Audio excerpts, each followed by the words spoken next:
As promessas de Deus irão se cumprir na sua vida, mas você precisa estar preparado para isso. Descubra como eu posso te ajudar a cumprir o seu propósito apertando no link da descrição. Bom, gente, eu gostaria de fazer uma reflexão com vocês. E eu preciso que você abra a sua Bíblia no livro de Gênesis. Isso, abra aí. Gênesis, no capítulo de número 3.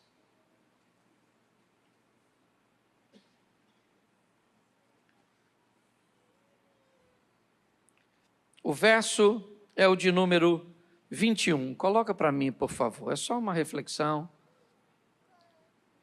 Preste atenção. E fez o Senhor Deus a Adão e a sua mulher túnicas de peles e os vestiu. Você pode ler para mim, por favor? Não, volta.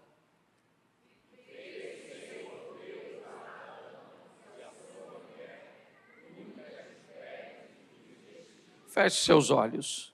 Senhor nosso Deus e Pai, em nome de Jesus, eis aqui a Tua palavra. Continua falando conosco e usa-me como um canal de bênção nesta hora. Te damos graças por tudo, em o nome de Jesus. Amém. Glória a Deus. Amém. Eu gostaria de te dar um panorama rápido da necessidade do Salvador, da necessidade de alguém que viria fazer algo que ninguém teria condições de fazer. Se você deseja viver com Deus, e eu tenho falado muito de relacionamento, é importante que você entenda que a maior parte da Bíblia terá que ser vista pela fé e não pela razão. Nós teremos algumas informações mais pontuais, mais assertivas, com um nível de esclarecimento muito mais forte, alto, mas boa parte das informações, elas sempre, me parece de uma forma proposital, vai requerer do leitor, vai querer daquele que se aproxima de Deus, a fé. Porque grande parte das informações que gostaríamos de ter, nós não temos. Nós temos dificuldade de entender a Bíblia por causa do tempo, dos números. Eles nos atrapalham muito. Quando diz que alguém é capaz de viver mais de 900 anos, como Matusalém, como há uma geração que vivia 400 e poucos, 300 e poucos, 500 e poucos, certo? Isso vai diminuindo ao longo do tempo, mas ainda é para nós um grande desafio. É um grande desafio entender onde um camarada consegue 300 raposas para colocar fogo na seara do inimigo. É um grande desafio para nós entendermos como um indivíduo apenas com uma queixada de jumento pode praticamente exterminar um exército inimigo. Sempre teremos dificuldade em entender como tudo foi feito em 7 dias. Se 7 dias, a palavra dia, na verdade, quer dizer um período de 24 horas, ou se ela se encaixaria, certo? Que um dia para Deus, né, seria como 1000 anos para o homem. Então, todas as vezes que lidarmos com essas informações, inevitavelmente, a nossa fé tem que estar muito fundamentada, ou então as críticas, as dúvidas, os argumentos dos ateus, dos filósofos e de boa parte das pessoas que não conseguiram alcançar a fé para estabelecer um relacionamento com Deus, pode prejudicar a sua fé. Nós estamos falando e vamos falar do nascimento de Jesus, e uma série de fatores nos faz acreditar ou entender que ele não aconteceu na data que se comemora.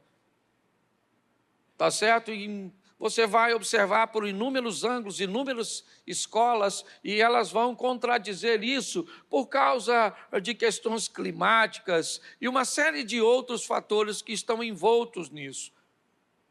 Mas para nós, se foi novembro, dezembro, janeiro, se foi abril, junho, julho, se foi 25, 17, 8, para nós isso não é relevante. O relevante é que ele nasceu para cumprir um propósito, e o propósito cujo qual ele nasceu, ele cumpriu. Então, muito cuidado com suas afirmações e suas discussões em determinados ambientes, onde você pode desejar afirmar determinadas coisas, certo? E ter problema para sustentar isso com textos bíblicos, porque eu já vi muitas pessoas se desviarem e tornarem, né? Eu recebi quase uma enciclopédia de um camarada aqui de Xerém, mas muito confuso exatamente por causa da ressurreição de Jesus, não de seu nascimento, por causa das contas que fizeram, e ele se atrapalhou bastante. Então eu preciso preparar você para entender que nessas questões de números, de lugares, de épocas, de costumes, nós podemos esbarrar muito e muitas vezes nas informações que não serão tão precisas, ok? Mas eu gostaria que você entendesse o que eu quero passar para você hoje. Deus cria o homem e a mulher, e nós somos criacionistas, e não temos nenhuma dificuldade de até aceitar um pouco da evolução, não como a criação, mas o processo evolutivo. Se você acompanha principalmente a natureza, né? A evolução dos animais e como eles se adaptam, e também os homens, o ser humano, para onde eles vão, como migram, como as coisas se comportam, como a cor da pele e muitas vezes a mão, para onde é que está indo, né? A nossa, ou as gerações futuras, mediante ao que nós estamos fazendo com os nossos olhos, nos dispositivos eletrônicos, certos nossos dedos que precisam de habilidades para digitação, algo que era apenas necessário para quem fazia datilografia. Os mais antigos devem lembrar o que é isso. Uma maquinazinha, lembra? Quem é que não lembra da máquina de datilografia? Levanta a mão. Isso aí. Não lembra, louvado seja Deus. Nem precisa fazer força para lembrar, não. Não perdeu nada, não. Tá certo? Mas eu queria que você olhasse, né, para um panorama que, na criação, o diabo vai persuadir o homem.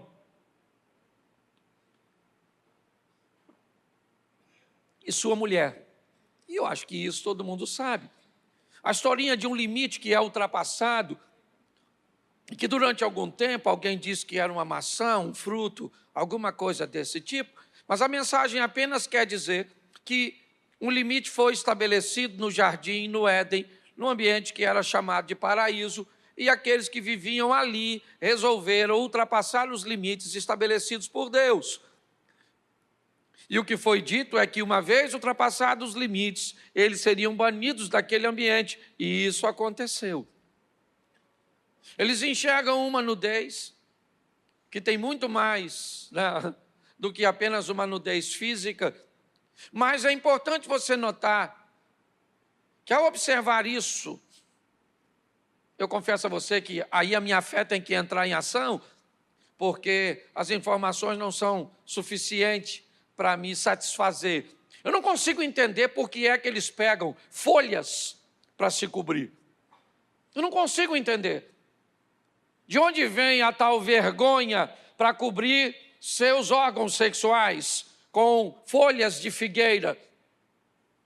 Talvez para cobrir os seios de Eva, para cobrir as partes íntimas daquele casal. Não sei, eu confesso que nós nos deparamos com tribos indígenas que andam nuas, certo? E não tem nenhum problema, nenhuma vergonha disso. Então eu não entendo muito bem, eu só sei que eles tentam reverter o que fizeram. É isso que eu quero que você entenda. Eles tentam reverter o que fizeram com algo provisório, com algo que não é consistente.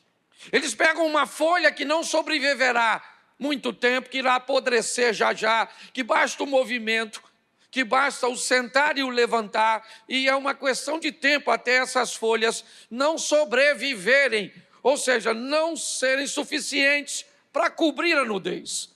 Mas eles tentam consertar. É o homem tentando resolver o seu problema, ou o problema com o seu pecado, tentando ele mesmo solucionar, ele mesmo pagar e fechar essa conta e zerar essa pendência. Só que eu pedi que fosse colocado o capítulo 3, o verso de número 21, e ele tem uma informação bem legal para nós. E fez o Senhor Deus a Adão e a sua mulher túnicas de peles. Bom, é importante notar que nós não tínhamos o sintético. É importante notarmos que alguém teve que morrer para oferecer as peles do verso de número 21. Apesar de não ser registrado explicitamente, alguém morreu. Um sangue foi derramado nessa ocasião, onde Deus se torna um costureiro, um estilista. Em algumas traduções diz que ele coseu a roupa, ele cobriu Adão e Eva. Preste atenção. Agora, substituindo a folha por uma pele, e muito mais do que aquilo que vai sobre o corpo, mas aquilo que teve que acontecer para que aquela pele fosse oferecida. Ali no jardim do Éden, Jesus Cristo já aparece na tipologia, sendo também esse indivíduo, ou se eu posso chamar de indivíduo, mas esse ser vivo que morre para oferecer a pele para que Adão e Eva pudessem se cobrir. Ele já está ali, vai estar nos outros, eu não vou citar isso, mas quando nós vamos para Levítico, nós vamos ver Deus estabelecendo um processo cujo qual o pecado vai sair. E ele depende de duas figuras importantíssimas. Aliás, ele depende de três. Ele depende do pecador, ele depende do cordeiro que vai pagar o preço do pecado, e ele depende do sacerdote que vai matar ou oferecer o sacrifício. E as coisas continuam sendo capazes de ser resolvidas. Ao longo do tempo, as coisas foram passando, até que outro problema apareceu, o problema com o sacerdote. Preste atenção, para que as coisas fossem resolvidas, precisaríamos de um sacrifício, precisaríamos daquele que necessitaria de ter seu pecado encoberto, mas precisávamos de um sacerdote, alguém que fosse capaz, que fosse digno de matar um animal, de celebrar a cerimônia cuja qual alguém ficaria livre de seu pecado. E aí o problema se estabeleceu. Por quê? Porque o sacerdote se corrompeu. Não é muito diferente do que vemos hoje nos sacerdotes. E posso falar da minha classe, pastores, corrompidos pelo dinheiro, corrompidos pela ganância, corrompidos pelo sexo, corrompidos pelo sucesso, corrompidos por tantas coisas, pelo domínio, pela capacidade que tem de, muitas vezes, não vou dizer nem influenciar, mas realmente dominar as pessoas. Olhando para isso, era mais ou menos assim. Vamos olhar para o Novo Testamento, eu já vou chegar lá para mostrar isso a vocês. Era mais ou menos como se fosse assim. Eu sou o sacerdote, o Osias, ele precisa fazer o sacrifício. Então, o Osias mora em Jardim Primavera, ok? E o local onde a cerimônia vai ser feita é Xerém.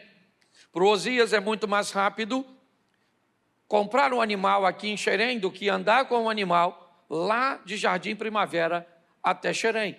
Vai demorar muito mais tempo, ok? Então, o que Osias faz? Ele traz consigo o dinheiro para comprar um animal aqui, certo? Porém, o cara que vende o animal é meu filho Felipe. É ele o dono do animal. Então, ele vai lá, compra com Felipe, mas na hora de oferecer o sacrifício, ele também precisa da lenha. E quem vende a lenha, certo, é meu filho mais velho, Caio. Mas além da lenha e do animal, ele também vai precisar do incenso. E quem vende o incenso é um outro parente meu. Eu queria que você entendesse mais ou menos, só estou dando de uma forma grosseira o que estava acontecendo, mas só para você entender por que Jesus virou os cambistas, por que criou toda aquela estrutura naquele ambiente.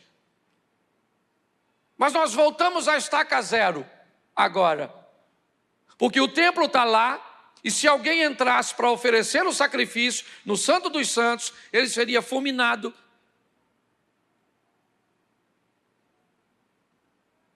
Mas não tem ninguém para entrar lá. E aí o problema está estabelecido, porque o homem está perdido de novo. Voltamos à estaca do Adão e Eva, lá atrás no Éden, onde eu comecei. Eles estão nus, sem proteção. Esquece a nudez, esquece o sexo. Todas as vezes que falamos de nudez, sabe, nesse mundo corrompido, sempre lembramos de sexualidade. Esquece isso, é transparência. É poder estar diante de Deus e das pessoas de cara limpa, sem máscaras, sabe? É poder olhar para a tela do celular e colocar ele aberto em cima da mesa, mulher, filhos, mãe, certo? Esposa, marido, está tudo lá. Podemos fazer alguns sinais ou sinalização, né, para o outro, na frente de todos. É isso, não estou falando e removendo sua individualidade, não é nada disso não, sua privacidade. Estou falando de uma vida transparente. Essa é a proposta do Éden, é isso. Poder ser quem você é de fato, diante das pessoas, é isso que Cristo nos propõe. Vem para a luz, onde todo mundo pode ver quem você é, onde sua vida pode ser observada por inteiro. É isso, essa é a proposta do Evangelho. E isso não tem como acontecer, porque o sacerdote não pode entrar lá. Pronto. E agora? Agora o homem está perdido de novo. E quem é que vai resolver esse problema? A Bíblia explica isso, eu não tenho como te dar todas as informações agora, mas é só para você entender a ideia. Então agora o que vamos fazer? Precisamos de alguém. Mas eu posso trazer o sacerdote? Não é só sacerdote. Porque o problema não está só no sacerdócio. Também tem o comércio que gira em torno do sacrifício. Deus precisa acabar, sabe, com essa estrutura de venda do cordeiro, de venda do incenso, de venda das indulgências, de venda disso, de venda daquilo, de comercialização daquilo. Então aquele que vai vir não pode ser só o sacerdote. Não. Ele também precisa ser cordeiro. Ele também precisa eliminar a necessidade da lenha. Ele precisa eliminar a necessidade do incenso. Ele precisa eliminar as necessidades, né, dos sacrifícios. Se eles são pacíficos, se eles são para remissão de pecados, se é um pombo ou se é um novilho, se é um carneiro, uma ovelha. E é para isso que Jesus vem. É importante você entender isso. Por quê? Porque ele vem para me livrar e livrar você da morte. Preste atenção. A palavra morte, eu já falei diversas vezes aqui, tem a conotação de separação. Então, quando você lê morte, troca a palavra morte para separação. Eu morro quando o espírito que me dá vida se separa do meu corpo. Então todo o sistema elétrico vai embora e volta para Deus, porque o espírito está pronto, mas a carne é fraca. Então o espírito volta para Deus e eu caio no chão morto por um infarto. Olha só, por quê? Porque o espírito se separou do corpo. O corpo volta para a terra, do pó você saiu, do pó você vai voltar, o espírito volta para Deus e agora nós temos um problema, a alma. E agora, o que acontece com essa alma? Essa alma, então, é a grande disputa de Satanás, ou do bem e o mal. Ninguém está disputando seu corpo. A disputa é a alma, ninguém está disputando. O diabo não disputa seu espírito. Mas a alma, ela que está em jogo. Por quê? Porque a segunda morte vai entrar em cena. E se a primeira morte é quando o espírito se separa do corpo, a segunda morte é quando a alma se separa de Deus. E aí eu preciso te dar uma notícia. Se acredita nela ou não, você vai ter que passar por ela. Todo olho verá, toda língua confessará, todo joelho se dobrará, certo? Diante do Senhor. Então não tem jeito.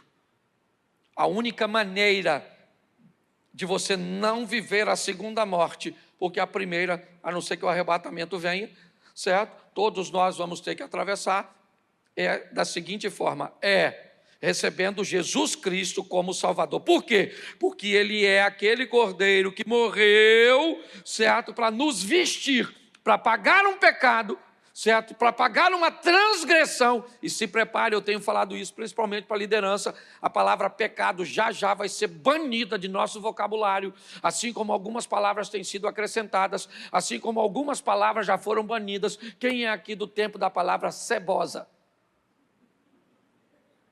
Cebosa significava o quê? Alguém? Metido, chato, xexelenta. Quem é do tempo da palavra? Xexelenta. Existe mais? Você escuta falar isso? Não escuta mais falar. Já, se falar a palavra pecado, vai ser discriminação. Você não pode falar. Nada mais vai ser pecado. Se nós banirmos essa palavra do nosso vocabulário, preste atenção, vai ficar difícil de pregar. Eu tive que trocar a minha oração num evento, ok? Eu fui num evento e falei uma frase durante a minha oração, e a frase que eu falei durante a minha oração, eu tive sérios problemas com essa frase. Orando, certo? A partir daquele dia, eu mudei a minha oração, certo? Eu tive que mudar a minha oração, porque o vocabulário que eu usava naquela oração não era mais permitido na nação onde eu estou estabelecido. Eu não sei se você já viveu essas experiências. Mas eu preciso te mostrar agora, né? E aqui, na verdade, é que eu começo a pregar. A chegada desse Salvador, e ele veio para quê? Para pagar a dívida da sua alma. É isso que eu quero que você entenda. Sem ele, você vai para o inferno. Sem ele, você está perdido. Sem ele, você morre a primeira morte. E lembra, a Escritura diz, não tema aquele que pode matar o corpo, mas aquele que pode matar o corpo e lançar a alma no inferno, matar a alma. Essa é a grande questão.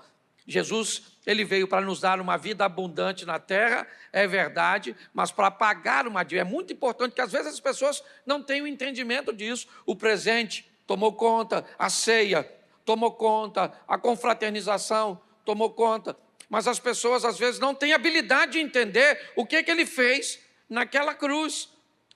Fica algo bem mecânico. Então precisava-se, ok, de que o Salvador chegasse. Os profetas falaram disso, e isso começa a se cumprir numa das maiores mulheres, se não a maior, que pisou nessa terra, Maria, a mãe de Jesus. Essa mulher foi extraordinária, primeiro por sua capacidade de ter uma maturidade numa idade tão jovem. A maneira cuja qual ela se comportou, e foi a única mulher que teve o privilégio de ouvir o Filho de Deus lhe chamar de mãe.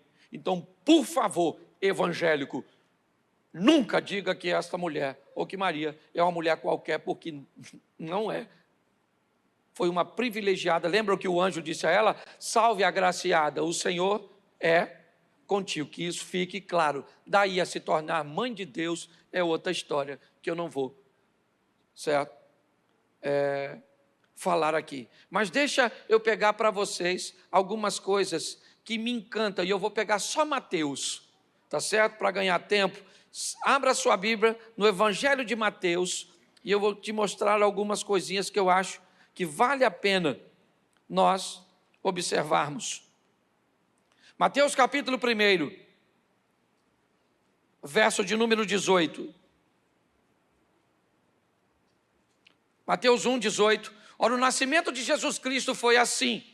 Estando Maria, sua mãe, desposada com José, antes de se ajuntarem, achou-se ter concebido do Espírito Santo. Preste atenção aqui, e eu quero, como eu disse, sempre solidificar seu relacionamento com Deus. Essa é a minha proposta. Ok? Nós temos algo muito importante aqui. Primeiro, o cumprimento de uma profecia bíblica. O profeta Isaías fala isso, que a virgem irá conceber. Algumas traduções e algumas escolas tentam dizer que ela não era virgem, que a expressão usada era apenas como uma menina muito jovem, ok? E novamente, a tua fé vai ter que entrar em cena. Sempre a fé vai ter que aparecer. O justo viverá pela fé. Sem fé é impossível agradar a Deus. É assim que funciona. Então, inevitavelmente, está aí o texto dizendo que uma virgem, algo inconcebível, algo ímpar, que nunca aconteceu antes e nunca aconteceu depois. A única vez que aconteceu é aqui. E por isso tem sérios motivos para ser contradizida. Por isso. Não é difícil entender. Eu quero que você entenda, porque a cada dia que passar, vão pressionar nossa fé. Vão usar argumentos para dizer que o que nós servimos, ou que fazemos, é mentira, é duvidoso. E se você não tiver fé e experiências com Deus, você vai sucumbir. A Bíblia diz que, se possível fosse, até os escolhidos seriam enganados. Basta nós olharmos o que pessoas pregavam há anos atrás. Subiam nos nossos púlpitos. Eu já tive gente que pregou na nossa igreja, em cima do púlpito da nossa igreja, comigo sentado aí, e hoje dizendo insanidades. Pare e pense. Está aqui. É duvidoso? É. Por quê? Porque uma gravidez sem a intervenção de um homem. Olhe, pare e pense. Isso é inconcebível? É inconcebível. Isso é possível? Não. E pior, a história diz que um anjo chegou e disse: salve a agraciada. Um anjo conversa com um mortal, com Maria, e diz a ela: você vai engravidar de um menino.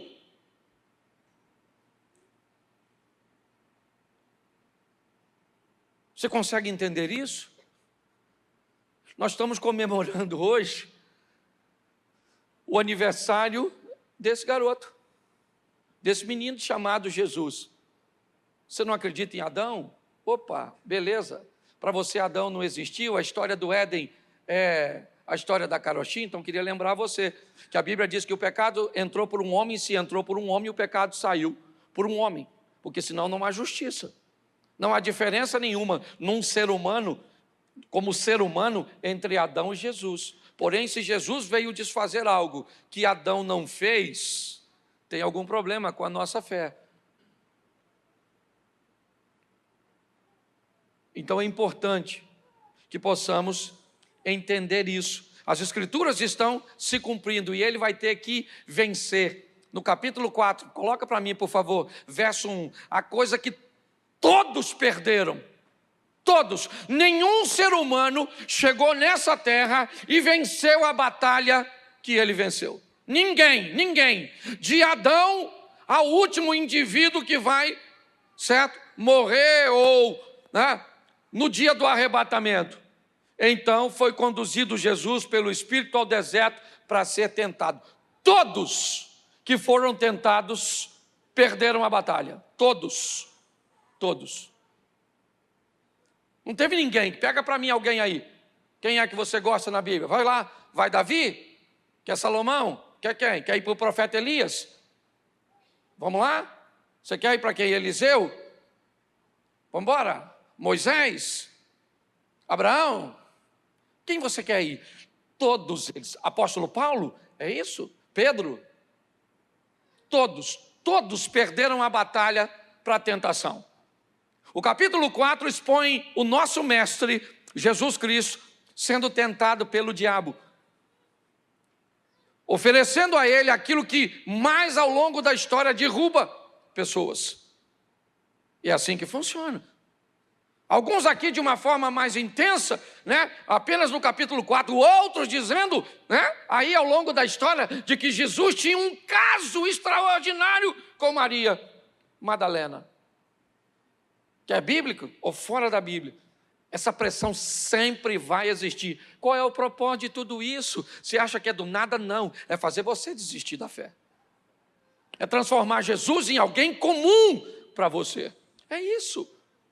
Apenas o histórico. No capítulo 4 está aí. Ele foi conduzido ao deserto para ser tentado pelo diabo. E não apenas no capítulo 4. No restante de sua vida. Porém, ele foi o único que passa por aqui ileso. Essa é a verdade. Ileso. No capítulo 5, coloca o 5 só para eles, para eu deixar registrado. Capítulo 5, verso 1. Rapidinho. Vendo Jesus a multidão, vendo a multidão, subiu a um monte e assentando-se, aproximaram dele seus discípulos. Agora no capítulo 5 ele começa seus ensinamentos. Porque ele é cordeiro. Apesar de ser eterno, ele precisa morrer. Ele vai passar e sabe que seu tempo é curto. Mas ele sabe que uma coisa pode mudar a vida da humanidade. Informação, conhecimento, ensinamento. E a partir do capítulo 5, ele começa a ensinar seus discípulos inicialmente. É verdade, dando a ele bases. Mas logo, logo Jesus já está falando para a multidão. 4.000, 5.000 pessoas. Pessoas importantes, expressivas, significativas. Sua palavra através de pessoas como João Batista, como o apóstolo Paulo, está chegando em lugares, ou chegou em lugares relevantes, importantes, não apenas mais pessoas de aldeias, mas governadores, conseguem ser alcançados por esta palavra. E o que é isso? Isso são seus ensinamentos. Aquilo que você escuta hoje, e que eu estou falando aqui, são coisas que romperam mais de 2.000 anos para chegar. Por quê? Porque é sustentada nele. A ele foi dado um nome que é sobre todo nome. Se tem uma coisa que Deus preza, é seu nome. Certo? Uma das coisas mais importantes da história é nome. Certo? De uma forma grosseira, acaba virando uma marca. Acaba virando uma chancela. Hoje, por exemplo, o nome Que Bom. Estou te dando um exemplo. O nome Que Bom, só o nome Que Bom com aquele símbolozinho da Que Bom, vale mais do que tudo que a Que Bom tem de estrutura. Fábricas, equipamentos, tudo. Nome. Todas as vezes que você cria um nome, certo? Nome. O nome pode fazer a mesma coisa, vale 100 vezes mais. Uma empresa na China pode fazer uma camiseta que pode custar R$50 numa loja e $5.000 em outra, na Quinta Avenida, em Nova York.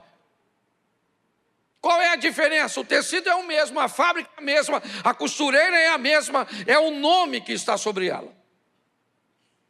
A coisa mais importante que nós temos é o nosso nome. Todas as vezes que falarem o seu nome,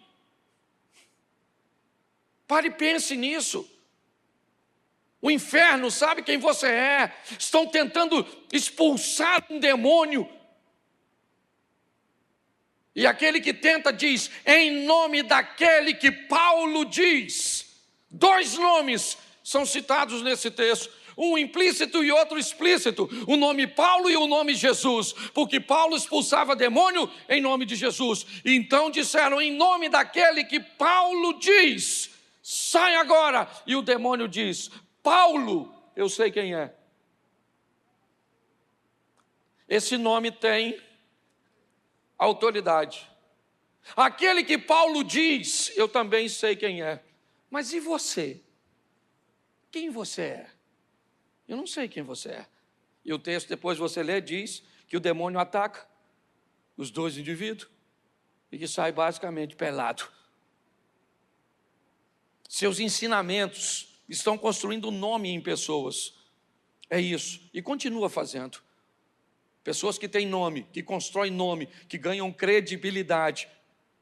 Seja numa esfera tão grande, ou talvez seja tão pequeno. Ah, mas eu queria ser alguém de credibilidade tão grande. Tenha primeiro de sua esposa. Tenha primeiro de seu cônjuge. Tenha primeiro de seus filhos. Tenha primeiro de seus colaboradores. Vamos começar numa fama que seja crescente, sólida. É isso que ele está fazendo com seus ensinamentos a partir do capítulo 5. Capítulo 8. Só vou dar o capítulo e não vou ler por causa do tempo. Põe o 8, só para o pessoal pegar a linha 8:1. Isso. Descendo ele do monte, seguiu uma grande multidão. Agora ele começa as curas. Agora ele começa a curar. Agora ele começa a manifestar seu poder a partir do 8. Ele cura o leproso, ele cura o servo do centurião, em Mateus. Ainda no capítulo 8, a partir dele, ele começa a mostrar o poder que ele tinha sobre os fenômenos naturais, repreendendo a tempestade. Agora ele começa a expulsar demônios. E numa viagem só, ele dá 2 lições extraordinárias. Ele rompe paradigmas e mostra que 2 dos seus maiores missionários são um ex-endemoniado e uma mulher de vida um pouquinho questionável, a samaritana. Preste atenção. Ele começa a romper, pegar pessoas que ninguém quer, olhar para pessoas, sabe, aparentemente desqualificadas para desempenhar. Ele começa a fazer coisas, a dizer para vento, cala a boca, o vento cala a boca, dizer para o mar, fica quieto, dizer para o demônio, sai, e o demônio sai, dizer para o morto, levanta, e o morto levanta, dizer para o doente, você está curado, e o doente está curado. Esse é Jesus. Isso é extraordinário. Me parece que no casamento de Caná, no capítulo 2, ele diz que não é para isso que veio. Me parece que isso são apenas bônus. Quando Maria pede, olha, o vinho está acabando, Jesus diz, que tenho eu contigo, mulher? Ainda não é chegada a minha hora, mas quando vão prendê-lo, e ainda não é a sua hora, ele sai de fininho. Mas quando prendem ele, a hora é certa, ele diz, é chegada a minha hora. Está tudo sob controle. O que estamos vendo é ele mostrar, no capítulo 8 e 9, seu poder.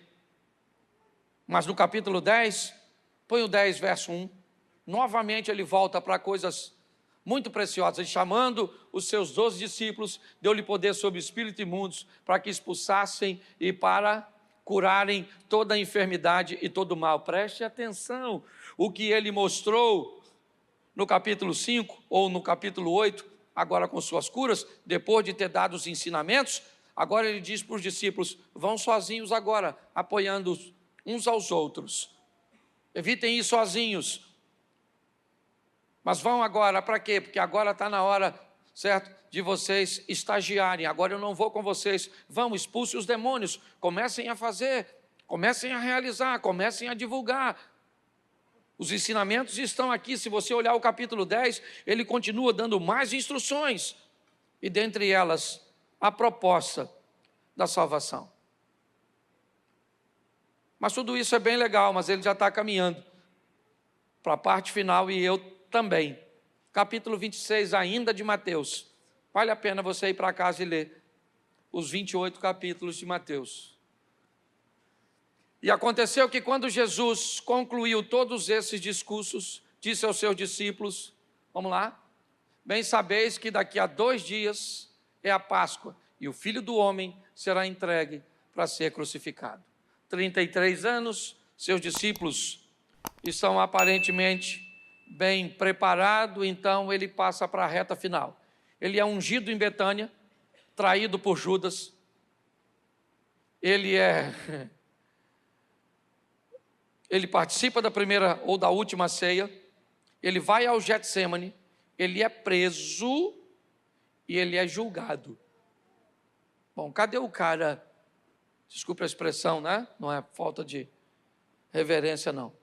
Mas cadê o Todo-Poderoso? Cadê o indivíduo que gritava para o vento, cala a boca, para o mar, aquieta-te? Que gritava para uma legião de demônios, sai dele agora? Que disse para um demônio do menino, sai e nunca mais entre nele. Cadê? Cadê o indivíduo poderoso que faz sair dinheiro da boca de um peixe? Agora ele está preso, sendo julgado por gente que sequer foi capaz de vencer pecado. Eu não sei se Anás e Caifás tinham noção do que eles estavam fazendo, mas talvez caiba nesse ambiente o texto que diz, o príncipe deste século cegou o entendimento. Eles estão crucificando alguém que vai morrer também por eles. Maria vai estar chorando ao pé da cruz. E ele também morre por ela. Por todos. Todos. Todos pecaram. Todos pecaram e destituídos estão da glória. Todos. É assim que funciona. O único foi ele. Ele foi o único. Mas até aqui o curso está normal, porque ele também vai morrer. Aliás, essa foi a instrução de alguns correligionários de Nicodemos, dizendo entre si, calma gente, antes deles apareceram outros charlatões, fique tranquilo, já já ele morre, e tudo que ele ensinou será sufocado, já já as pessoas esquecem dele, ele é apenas mais um dos loucos, que acreditaram que eram Deus, ou que acreditavam ser o Messias, ou talvez muito menos que isso, um imperador. Mas pare e pense, até o capítulo 26 está tudo tranquilo. Ele é um homem como qualquer outro. É verdade que nasceu de uma forma meio esquisita, que algumas pessoas questionam. Aliás, se alguém questiona o nascimento, por que eu vou querer que eles aceitem a ressurreição?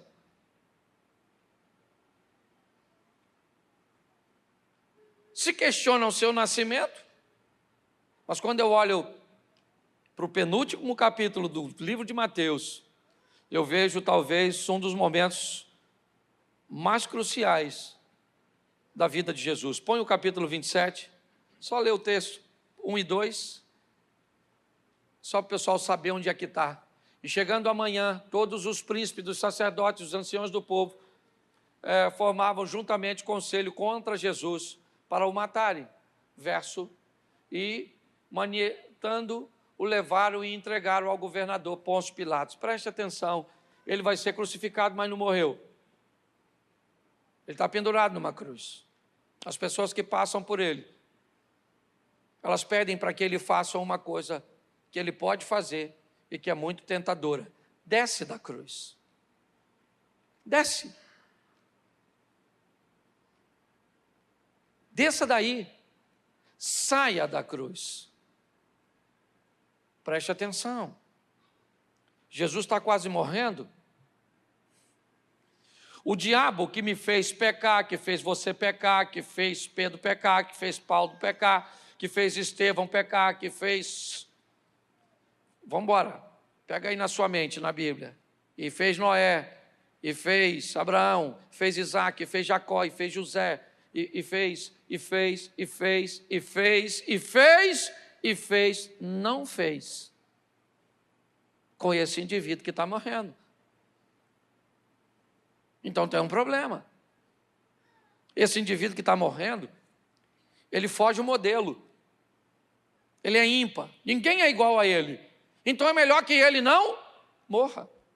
Eu não sei nem se eu posso dizer que me parece que é como se Satanás, que achou que estava no controle, acaba de descobrir que não está, então começa, desce da cruz, não morre, eu preciso mais tempo contigo, eu preciso de mais tempo com você, para que eu consiga fazer com que você peque, vamos embora, não deu certo lá no início para você me adorar, mas eu preciso, desça da cruz, então soldados, desçam da cruz, autoridades, digam para ele, desça da cruz, o povo, diga desça da cruz, ladrão que está do lado, diga, desça da cruz.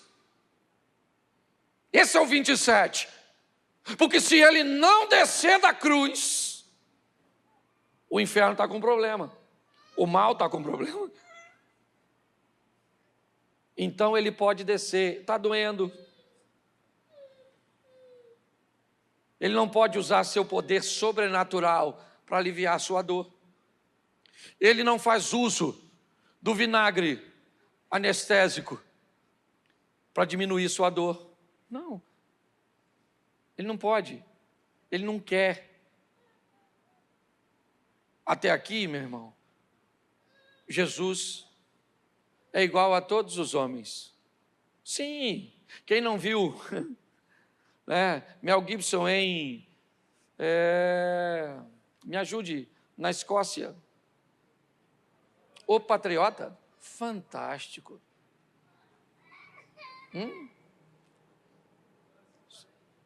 Coração valente. E o patriota, observe, quando nós olhamos para essa estrutura, nós descobrimos que está tudo igual, até o capítulo 28. Põe o 28, e eu termino aqui. 28:1. No fim do sábado, quando já despontava o primeiro dia da semana, Maria Madalena e a outra Maria foram ver o sepulcro. E eis que houveram um grande terremoto, porque o anjo do Senhor, descendo do céu, chegou, removendo a pedra e sentou-se sobre ela. E seu aspecto era como um relâmpago, e a sua veste branca como a neve. Vamos lá. Põe o verso 5. Isso. Mas o anjo respondendo disse às mulheres: não tenhas medo, pois eu sei que buscai a que foi, verso 6. Ele não, bom, como não está aqui?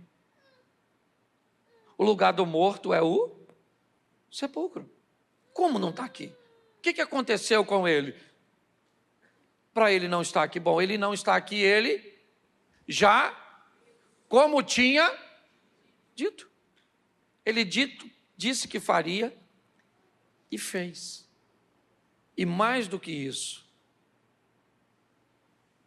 um dia nós vamos ter que nos encontrar com a morte, para viver a primeira morte. Davi disse algo muito importante: enquanto há vida, há esperança. O dia é hoje, o momento é agora, de tomarmos uma decisão para colocarmos esse Salvador Jesus na nossa vida, para nos livrar da primeira morte. Não é essa a proposta, mas para nos livrar da segunda morte, da hora de ver a nossa alma ter um encontro com Deus, ouvir: vinde bendito de meu Pai, recebei por herança aquilo que está preparado antes da fundação do mundo. Às vezes, irmãos,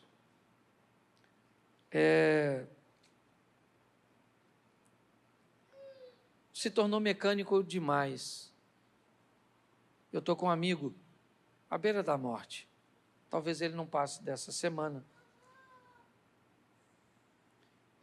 E eu estava tomando banho hoje para vir para cá. Ele está em fase terminal, metástase, e um câncer no pulmão. E eu sei que ele está sofrendo bastante. E ele não tem Jesus. Eu vou lá amanhã, mais uma vez. E esse Jesus, ele vai morrer a primeira morte. Porque ele vai morrer, ele fumava demais. Mas a pergunta é, ele precisa morrer a segunda morte? Não. Às vezes, a gente se torna um pouco insensível diante de tudo isso. Eu queria que você fechasse seus olhos agora. Pai,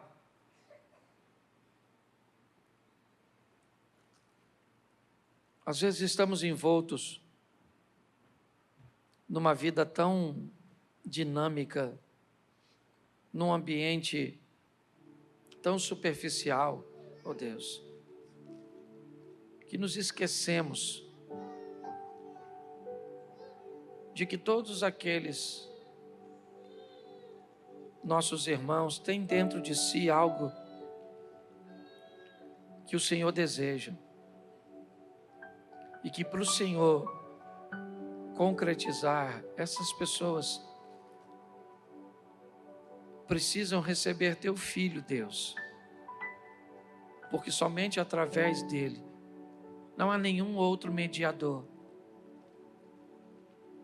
entre o homem e Deus que não seja Cristo. Pai, em nome de Jesus, joga por terra tudo aquilo que nos separa de enxergarmos, porque é uma árvore, é um presente, é uma cantata, são coisas que, se não prestarmos atenção, acabam se tornando distrações. Não há problemas nenhum na árvore, no presente, na ceia, na cantata. Mas há algo muito maior do que tudo isso, que não pode ser esquecido. Ele pagou um preço para nos dar a vida eterna. Hoje não celebramos sua morte, mas seu nascimento. E muito obrigado, ó Deus, porque às vezes, Senhor, falamos tanto do Espírito Santo e tanto de Jesus e acabamos te deixando de fora. Mas eu quero direcionar minha oração, findando este culto, agradecendo ao Senhor, o Todo-Poderoso Deus, que se manifestou também como Filho, que se manifestou e se manifesta também como Espírito Santo. Toma a nossa casa, a nossa família, mas principalmente a nossa fé, que tenhamos experiências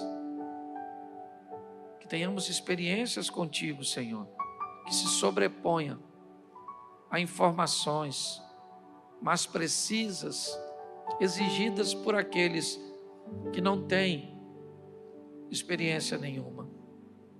Leva-nos aos nossos lares, guardado por tuas mãos poderosas, porque nosso futuro não é incerto. Nós estamos guardados por tuas mãos. Te damos graças por tudo, que o grande amor de Deus, nosso Pai, a graça de nosso Senhor e Salvador Jesus Cristo e as doces consolações do Santo Espírito de Deus, seja para com todo o povo do Senhor, e todos digam.